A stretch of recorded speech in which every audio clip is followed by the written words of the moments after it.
Jesus. You know, what do you I've think got, you are? I've got Johnny a big, Cash. I've got a Johnny Cash. Is that you can say Johnny Cash? Johnny Cash, man in black. Johnny Cash is the original Man in Black, the movie. No, Well, not the movie, but song he called wore John in Black. Man in Black. he wore that. Now, Back in Black was AC/DC.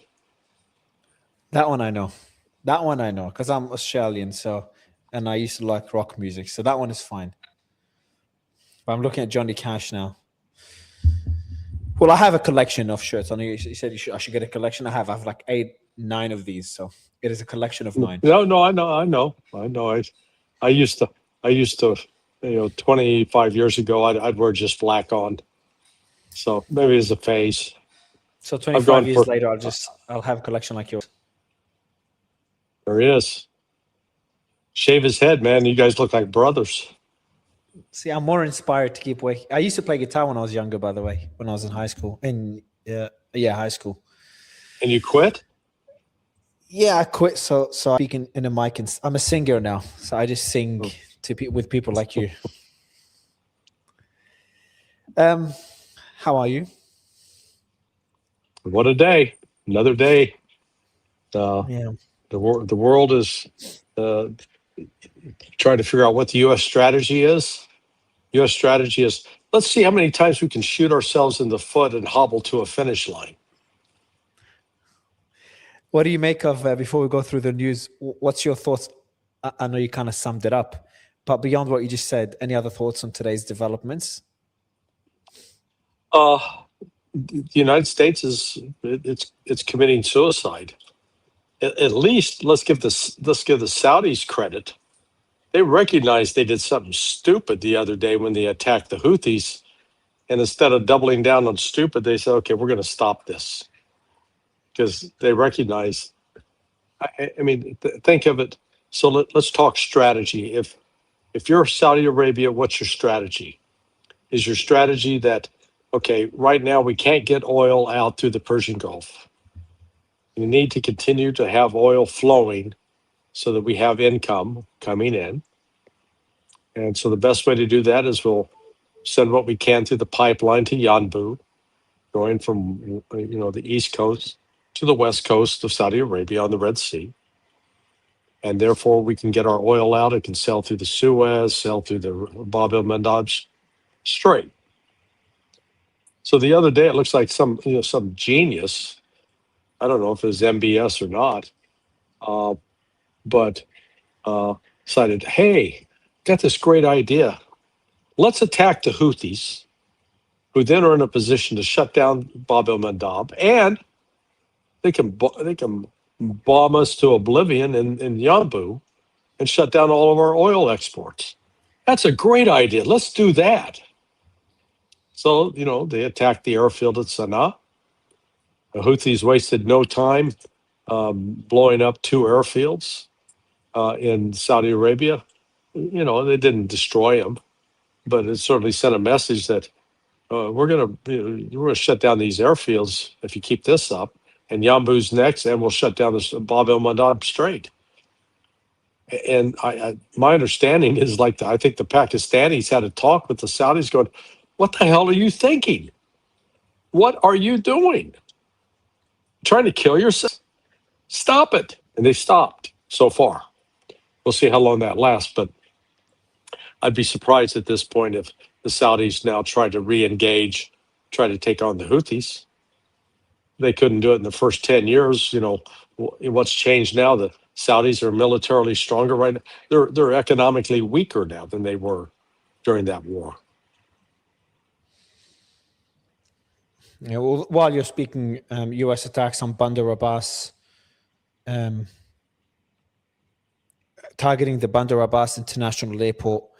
One interesting observation as well. So that's what you just talked about now is the good news so far, what we have. The Saudis hopefully backing off Yemen, because I really would like that country to just get some breathing space. They've suffered immensely. I understand every country wants to advance its strategic interests, and there's a lot of interest involved in controlling the Bab el-Mandeb Strait. but just let the Yemenis live. It's insane. The country, the famine they're going through, the destruction they've been through with this. How long is that? Do you know how long civil war's been going on for? 10, 10 15 years. years? I don't know. 10 Yeah, years. 10 years. It's sad. It's sad. 10, 11 years. You had you had at least 2 years of peace up until the other day. But again, the Houthis, they're some hard, tough characters. So what have you learned today from your discussions with various people? The last one with Malcolm is interesting. So he talked about you. He said, "Look, what me, Larry, who else did he mention? General McGregor, etc. We disagree on many things, but we all agree on this Iran war. It's just," he called it the loop of stupid. That was his term he used, and he referenced a Professor Pape as well. But the part of the conversation that stuck with me, that was the last conversation I had, was I asked him to get his thoughts from a military perspective on the targeting right now and what does he see the American strategy to be, if there is one. He said to me, Mario, they're striking Kish Island, and if I had to speculate, the dumb idea they have right now is to conduct a raid on Kish Island. So not an operation to go in and capture it, but they want to go in there, fight the people, see how the Iranians retaliate, respond, and then leave. So when they get into an island, any territory in Iran, they can't stay there for the obvious reasons me and you have talked about. They become sitting ducks, and the Iranians will just fire at them and cause a lot of casualties. So it's not feasible. So he's looking at the strikes on Kish Island, which included a desalination plant. So he's like, Mario, what I'm worried now is the Americans are trying to get the Iranian troops on Kish Island, cut them out of water, conduct a raid there, thinking it's a good idea to now do it in Sirik and in Bandar Abbas and on Keshem Island, potentially, to do a raid there afterwards, if the one on Sirik on Kish works, to destroy their underground facilities where those boats are, with the end goal being to degrade Iran's ability to close the Strait of Hormuz. So, because my question to him, to tell you the context, I asked him, look, I told Malcolm, I have a lot of my guests telling me, especially Brendan Weichert, he's been saying it for weeks, saying that it looks like what the Americans are doing now is a shaping operation, preparing for a ground operation. And then you've got Trump yesterday and today talking about a ground operation, capturing Karg Island, etc., and then talking about other troops.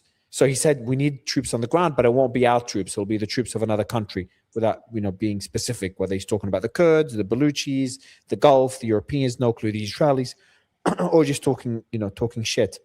But so this is the concern that I focused a lot on today with many guests, but the one from Malcolm is the one that stuck with me. That worries me if that's the plan, if there's actually any plans to have troops on the ground, even for a raid. How do those troops get there? He explained it how they would get there if hypothetically they did that operation. It wouldn't be by. Fuck! I should go back and listen to it. It's not going to be through amphibious landing. Exactly, because that leaves only two options. You jump them in with parachutes, or you fly them in. A plane lands, and they offload as quickly as they can, and the plane takes off, and another plane comes in, and it takes off, and another plane comes in. How many troops? Look, the Iranian. This is, what you ought to ask Malcolm and others to explain is how many potential targets are there from, what's called Bandar el Ghanem, which is north of Keshem Island, all the way down to Sirik. That's about 180 miles of terrain, all along from the top to the bottom. Iran's got coastal defense cruise missiles that are inside caves. They're not vulnerable. You can bomb the shit out of the caves. You're not going to destroy them. Then they've got a variety. How many? 100, 200, 300 different launching positions for drones, all along that 180 miles. Then, and look at all the launch positions from Keshem and from Kish, and whatever America's doing is actually, from a strategic purpose, this is serving the interests of China. China, man, I guarantee you, China's encouraging, helping. They're going to help Iran hang in there as far as possible. Why? Because every day the United States expends, what they're hitting those sites with. It's got to be either Tomahawks or JASSMs. They're not hitting them with ATACMS. Okay, the ATACMS can barely get across. If they fire them from Bahrain into Bandar Abbas, that is the extreme range of the ATACMS. They can't. They go 300 kilometers. That's it. 180 miles. That's their maximum range.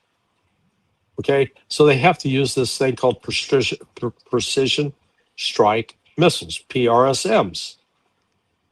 How many of those do they have? Lockheed Martin in 2026 made 54. Okay, 54. Well, if they're shooting 10 a day, guess what? They have enough for 5.5 days. That's it. They're out. So they've exhausted their, missiles that can be launched from HIMARS. Plus, Iran's now apparently has targeted and blown up the HIMARS launchers. So that may not even be an issue anymore. So that leaves the United States using ATACMS and JASSMs primarily.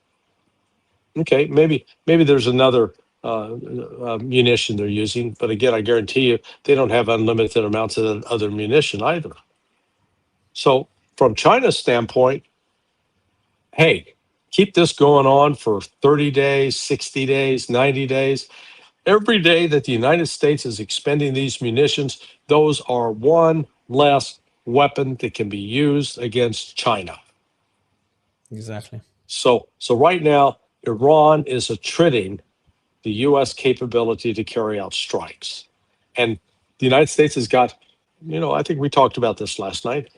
They're looking at maybe potential 1,000 different targets spread out over that 180 miles.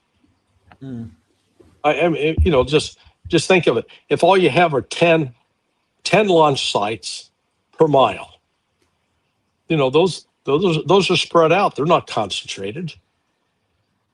Do the math. 10 times 180, 1,800 targets potentially. The U.S. doesn't have enough munitions or enough aircraft to take those all out at once. So it'd be great, it blows up some here. The Iranians rebuild, they restock, but they move. It's insanity.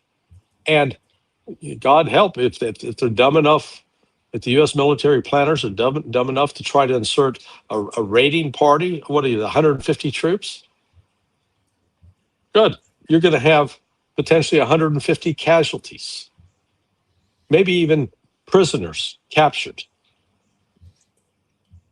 So no, I don't disagree. I think it's the United States does not have a workable plan for defeating Iran on the coast and degrading their ability to stop ships from violating the protocols.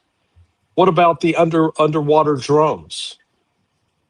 What about the mini submarines? And Iran can then say, well, screw that. We don't even have to worry about targeting ships. We'll just go dump a bunch of mines in the Omani Strait, which reportedly they have. They've dumped some there, and that's what that one, was it a Cypriot ship? Or it was a Turkish ship. Turkish one, yeah, you can show it. Lisa, show that ship that was sinking. I know what you're referring to. Yeah. So you got a sunk ship there. Iran can sustain this for quite a while. And China, people think that China's under such economic pressure that it's going to pressure Iran. Nah, I disagree. Again, it's my opinion, but I think China's got much more to gain by seeing the United States deplete its supply of weapons that could be used against China. So the more the United States is firing these, the less it can be fired at China. And China knows the United States isn't going to be building any of those soon because we hold all the rare earth minerals that they need to produce those, particularly the magnets that are used in the guidance systems of these. Yeah. But look at it from Iran's standpoint. All they have to do is target 10 bases. And they destroy those bases. They destroy the ability of America to continue attacks. You know, they keep hitting the bases in Jordan, and they're hitting Bahrain. So Bahrain's going to be useless. Kuwait's going to be useless, if not already useless. So the other option for the United States with these attacks is drones, as opposed to attacking missiles. But the drones are much easier to take down with Iranian air defenses. And we saw the so-called air defenses in Kuwait. Hell, drones, slow-flying drones were blowing up, 2 different drone hits on that one warehouse that supposedly was a storehouse for drones. Well, they struck Kuwait now, probably another storehouse of drones. Literally just came in now, breaking explosions in Kuwait as you're speaking. So when we started the interview, I said Bandar Abbas, I think we're being struck. And 5 minutes into or 15 minutes into our discussion, there's explosions in Kuwait. It's been like this all day. Not funny. Perfect timing is tomorrow. I'm speaking, I think it's tomorrow, to Colonel Mark Kansian. He's the one that came up with the report. I told you about him already. So my discussion with him is I think tomorrow, my team told me, or after tomorrow. So I'll bring up this issue, see what he thinks, because he's been he's been ringing the alarm since the early days of the war about the depleted munitions, and his reports and his officers' reports are the ones being used by CNN. So I'll let you know when I have that discussion. I'll let you know how it goes and what he says, because he put out a new report as well, talking about the depletion. It's one thing if you have a supply chains intact and the industrial ability to turn these out quickly, but the production rate on these advanced missiles, the Tomahawks and the JASSMs in particular, is pretty time consuming. So if the United States can maybe produce 2 a month and they're using 10 per day, again, do the math. So they use 60 a month and they can produce a total of maybe 8 a month. That means that's called deficit spending. Also, one thing they targeted yesterday, you could show the images here, Lisa, just in the targeting, since we're talking about what the Iranis are targeting. So the heavy bombing yesterday of Bahrain and Kuwait. And by the way, it seems from people I spoke with, the munitions used yesterday was the Karm Shah missile the Iranians used on Bahrain as a big warning shot, which is really concerning, the one we talked about. There were 2 reports. I think it happened live when we're speaking. One of them is an one of the PAC-3s exploding midair. And the other one, I'll talk about this in a second on screen. And the other one's the actual Karm Shah missile with the cluster warheads or cluster munitions that they used on Israel. And from the people I spoke with throughout the day, it seems to be the latter, which is really concerning. We'll talk about that in a second. And in terms of the targeting, this is what's on screen right now, is what the Iranians have targeted yesterday in their attack. Iran's IRGC claims it targeted and destroyed KGL's logistics and support center in Kuwait's Mina Abdullah area. The KGL facility is located in the same area where NASA firms detected active fires. For more than 2 decades, KGL Logistics has received multi-billion-dollar contracts from the U.S. Department of Defense, covering heavy military transport, troop food distribution, and port and warehouse support for U.S. forces across the Middle East. In January 2018, the blah, blah, blah awarded KGL food distribution contract worth at least $700 million with a maximum value of $2 billion or $1.3 billion. And it goes on expanding on who they are. So that was one of the targeting. You can remove it, Lisa. Thank you. And there's also other images. I didn't think it's worth showing today. But every time there's an attack, there are satellite images showing the damage it has caused in the American bases in the region. And the cluster warheads, you can show that again, Lisa, for anyone that didn't see it yesterday. But that's significant. In the last week, we've had Iran do a few things that will be considered pretty significant warnings. Strike the UAE, strike Saudi, and heavily strike Qatar over one day. There's been reports that they struck the ships off Fujairah, the refinery, And Right. unconfirmed reports that the Fujairah refinery is no longer operational, has paused operations. Maybe nothing official came out, but reports about it, which will be significant because that's the Emirates' alternative to the Strait of Hormuz. So the UAE has Fujairah, Saudi has the East-West pipeline we were talking about earlier that goes through the Red Sea. And what Lisa was showing now on screen is the cluster warheads that were used yesterday in Bahrain, which will be the first time this is used in a Gulf country. And I brought this up with Malcolm, and Malcolm was like, Mari, like, imagine if this continues to go the way it is. Imagine a few of those missiles, the Karamshah missiles fired by the Iranians on the UAE, and what damage that would do. He used that as an example of just to make the point that we are playing with fire. And I asked Joe Kent the question as well. I'll add one more thing. I asked Joe Kent the question, does he think, because me and him have been kind of in line where we think Trump should just walk away. That was our first discussion. We started getting a bit optimistic, me more than him. And I asked him the question at the end of our conversation, does he think it's more likely by the end of the year Trump walks away or the war continues by the end of this year? And he thought the latter is more likely, which was concerning. I don't think the United States will be able to continue the war at the end of the year because they won't have enough weapons. They will have depleted their supply to critical levels. Again, it's not just we're talking right now on what they call the CENTCOM area of responsibility. Well, you got Indo-PACOM. They have established mission guidelines, and within those missions, to accomplish those missions, they have to have a certain number of Tomahawks, a certain number of JASSMs, certain number of Patriots that have been depleted already. Indo-PACOM is Indo-Pacific. Yeah, just for the audience. It used to be called PACOM, Pacific Command, but it's responsible for basically China, all of Asia. And it's basically what they can do from ships, from aircraft carriers that will launch planes that can carry those weapons, or from ships that can launch missiles.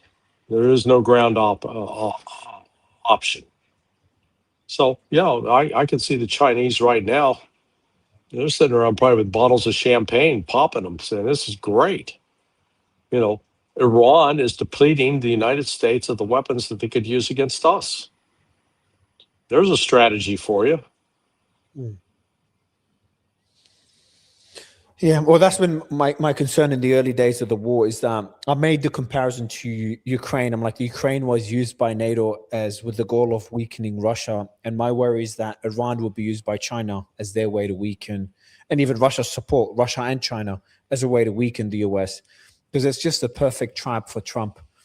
Well, it's the United States weakening the United States. Yeah. This is a war of choice. This was not one in which Iran attacked us. Exactly. And where we had to respond. It's not like Iran closed the Strait of Hormuz and we had to respond because they closed the Strait.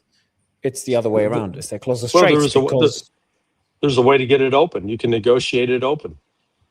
Yeah. You can, and the United States doesn't want to admit that Iran is in a position that's holding the cards. It's Iran saying, play by our rules, you don't play. Real simple. And the United States thinks it can degrade Iran's ability to attack ships. It cannot. Yeah, can it hurt Iran? Oh yeah, it can hurt Iran. But it can't degrade it to the point that it can't continue to respond. Hell, it's not even just the coastal defense cruise missiles on the shore, and it's not just the different drones that can be launched. They can go move into the interior where the United States isn't bombing yet. Again, and you try to extend the range, you increase. I think Iran's got air defense systems already. They're shooting down drones. Multi-million-dollar drones that are not, they're not easily replaceable. So this is, again, there's not a good strategic plan for the United States. And a ground operation might initially lead to some cheering on the U.S. Hey, we've attacked. And then when the Iranians start responding with short-range ballistic missiles, drones, artillery fire, and then if they have actually any troops on there to engage the U.S. forces. The U.S. forces to operate in this summer heat need water. Hell, they're going to need water more than they're going to need ammunition just to stay alive, just to stay combat effective. Where's all that damn water going to come from? Yeah, particularly if they blow up the desalinization plant, so they cut themselves. Now, we're going to cut the Iranians off from water. Well, you cut yourselves off from water, you dummies. Yeah. Another interesting conversation. Just remembered, I spoke to Yaakov Katz again. He's the former editor-in-chief of the Jerusalem Post, critical of Netanyahu. And, there's a lot of agreements in that conversation because we tend to disagree on the strategy for Lebanon, especially we disagree on Gaza and the West Bank, but we didn't discuss those today. But he agreed that he's explaining how we started this war with the objective of degrading Iran's missile capabilities, their proxy network, etc. Now the objective is just to open up the Strait of Hormuz. And how there is no military solution. Even he's made that point. And this is someone who just says, Mario, as if my focus is Israel first. And for my own interest, I would love to weaken Iran. That's our goal. That's our objective. But there is no military solution to it. So that was another interesting conversation. Well, and then add to that, that Iran's now declared, we're not bound by the MOU anymore. That means Hezbollah can now go on the offensive. Up to this point, Hezbollah has followed Iran's guidance in not attacking Israeli forces. Hezbollah has held up. They've responded to attacks, but they haven't launched new attacks on their own. I think we're going to see Hezbollah start launching new attacks on Israel, putting further strain on Israel. And then you come to what that minister of transport in Israel did, was saying, hey, get your KC-135s out. We don't want those here. Why? Because you're now going to become a target. They revoked the decision today, just to give you context. This morning, they allowed them again, so they've walked back that decision. But just tell the audience anyway, because we discussed it yesterday. The minister of transport was telling the KC-135s of the U.S. to leave the Ben Gurion airport. Yeah. And so now what's going to happen is Iran will continue launching the ballistic missiles at the two primary air bases that the United States is now using to launch a fixed-wing aircraft for dropping munitions. And those are in Jordan. Well, continued missile strikes in Jordan are going to render those airfields unusable. They will, if nothing else, you put the Khorram Shah missile in there with the cluster munitions that hit parked planes, and those planes start blowing up, then the United States is going, okay, we have to withdraw to another location. Once they withdraw into Israel, then Israel's going to get targeted.